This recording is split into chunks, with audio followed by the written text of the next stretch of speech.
In Conversation with series.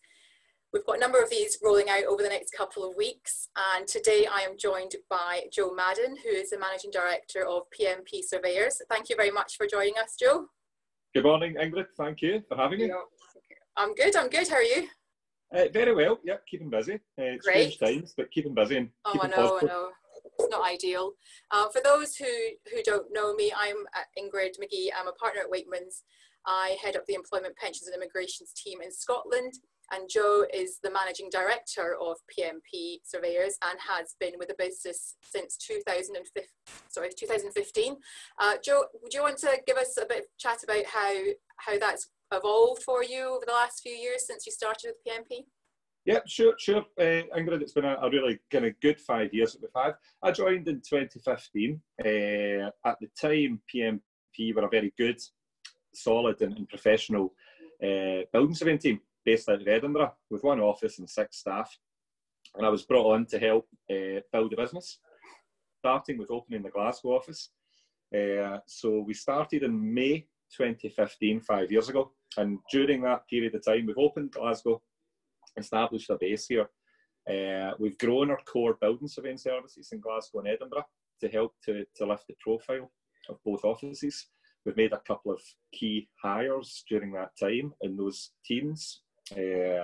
And we have also worked hard to establish core project management and quantity surveying teams to add to the building surveying discipline.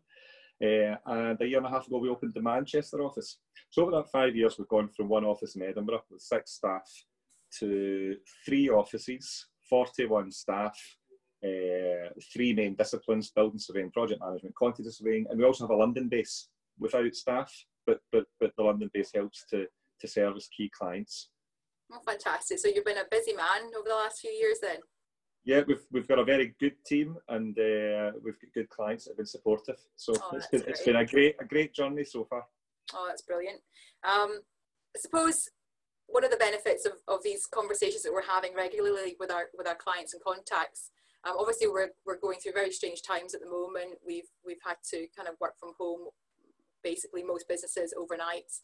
COVID has had a massive impact on all of us in very many different ways.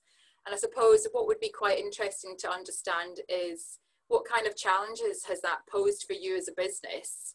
And also, what have you identified as being the main challenges with your clients as well during this time? Sure.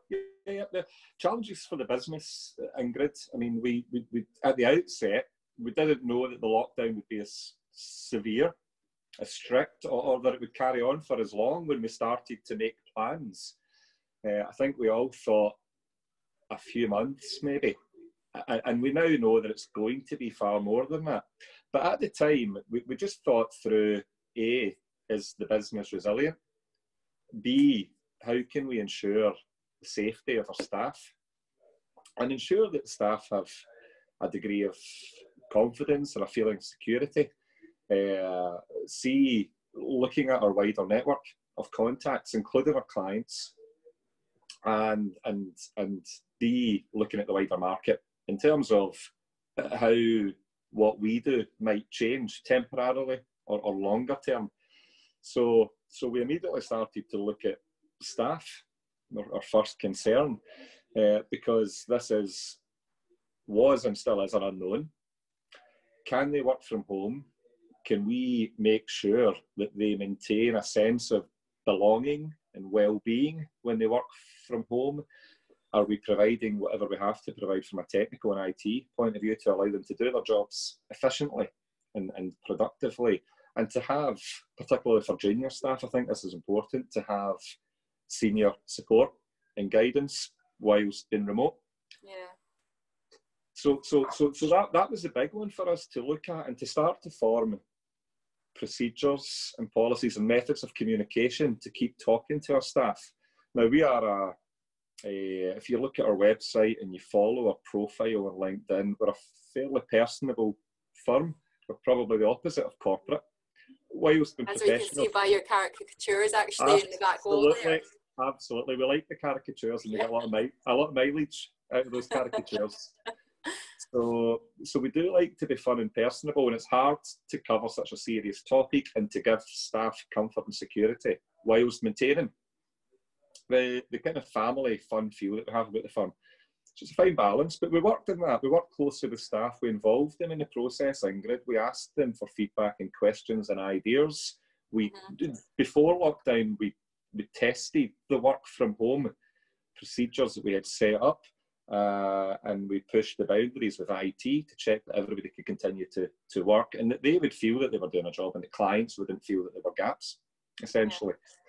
And we set up methods of communication, so we regularly update the staff on everything from the business resilience and how strong and robust we are to what we are doing. The staff in our offices are very, very, the way we work is transparent, so they're very involved in all of the contact that we have with clients and network and business development that we do.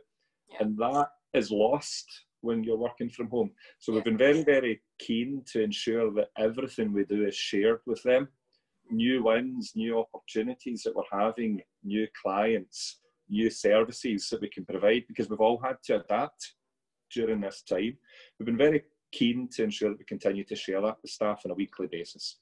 That's amazing to hear that, and I think you've hit the nail on the head in terms of what I've been talking about on various webinars or podcasts or whatever, is that how you communicate with staff during these times is going to be absolutely key in alleviating any concerns that they may have, engagement, any concerns about maybe coming back into the workplace. And I remember, I think it was about 3 or 4 weeks ago, maybe longer than that, you put up a post on LinkedIn where I think challenged the notion that this was going to be the death of the office. A lot of people are saying that, you know, I think in the financial sector. Correct, it was the financial sector. It was the occupier market and focusing on offices, Ingrid, which is a pet subject of mine just now. And the fourth consideration that we had as a business was the market, wider market, what it means to the market. And I think at times like these, there is a danger, and I think just now people have shown, certainly in my network and what you guys are doing with this series of discussions, people are getting the head down and working away and showing adaptability and flexibility. And it's a temporary situation that we're all dealing with, but it can be frustrating at times when the panic button is hit by some people, and sometimes a well-intended piece on the internet on how the office might change can come across as suggesting that, for instance, the office is dead. And there has been a persistent message from some quarters that the office will change because some people can't work from home. And I know working from home is a good thing. You know, it's great to be able to do that. I've said this before, and I probably won't ever stop saying it. It's not what I want to do 24/7. I like the balance of being able to mix and match. I like being in the office. I like seeing my colleagues.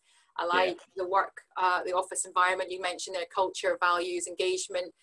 You don't get the same feeling when you're working from home, as much as I love my family, but it's just different. You go to work for different reasons of being or what you want to be doing. So, so for me, I'm missing that.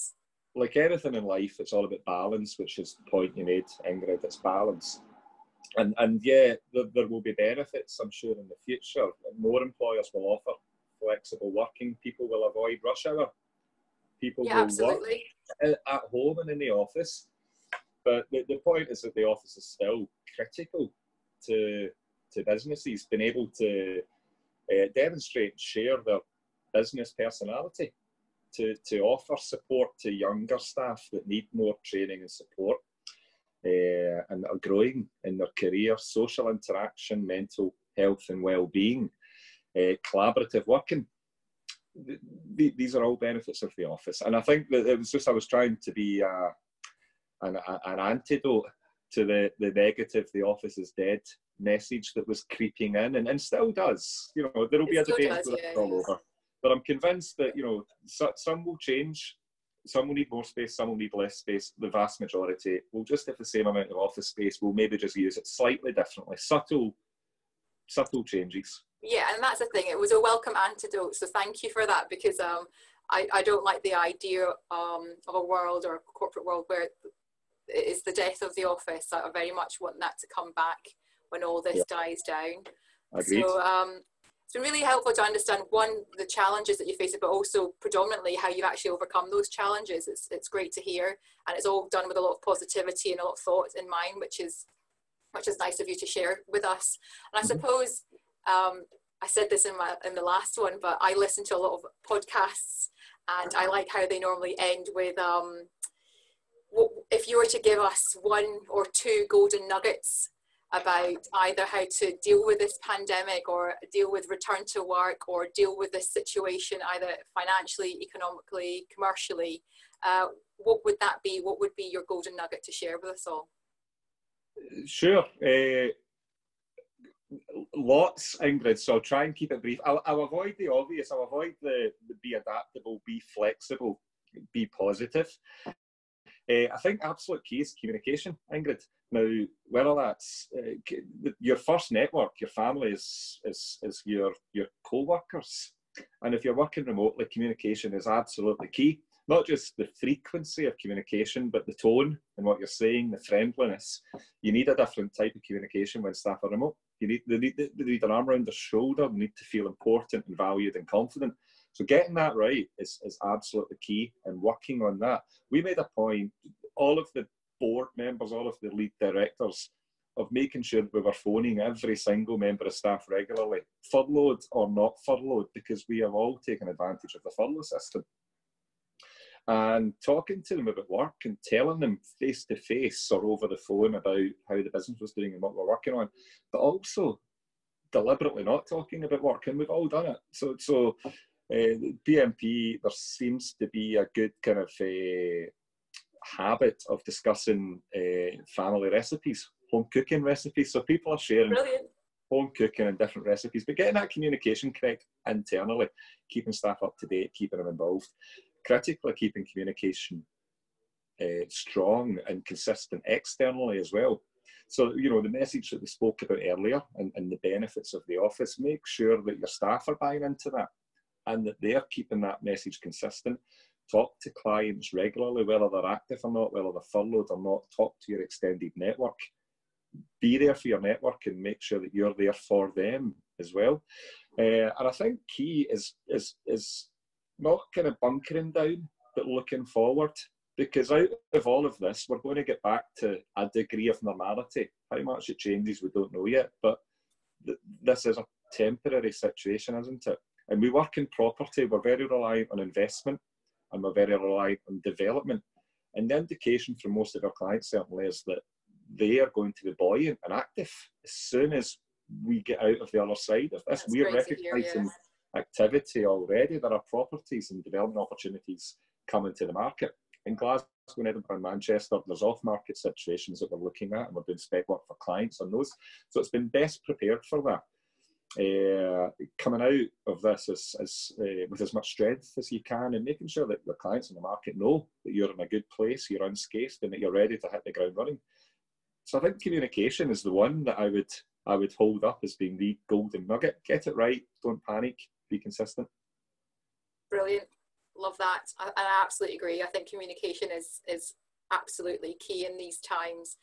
And it sounds to me as if you've successfully managed to keep all your staff, one, informed, two, engaged, and felt part of a wider network. And no doubt I would assume maybe some sourdough experts amongst you all, or maybe some top gardeners, perhaps. I think there will be a wee competition at the end of this anyway. I think we'll have a bake-off when we're all back in the office, I suspect. I know, well, that's the thing. I'm a part of a sourdough group, and I've yet to either, I don't even know, you make culture or you have culture or whatever it is. So I've yet to dive into that one. All in good time. It's just so busy at the moment, but which is a good thing. But yeah, definitely gardening and sourdough are on the agenda. Well, listen, thank you so much for your time. Really appreciate it. And I'm sure our listeners will get a lot of value in what you've just said in terms of how effective communication and also meaningful communication is definitely something that shouldn't be shied away from. For anyone out there who either wants to know more about Joe or indeed what PMP surveyors are doing at the moment, I'm sure he'd be happy for you to get in touch directly with him. As an alternative, feel free to contact me and I can always pass on your details. Hopefully you've enjoyed today's In Conversation With. So thank you very much for listening and take care. Thank you, Ingrid. You're welcome. Thanks, Joe, for your time.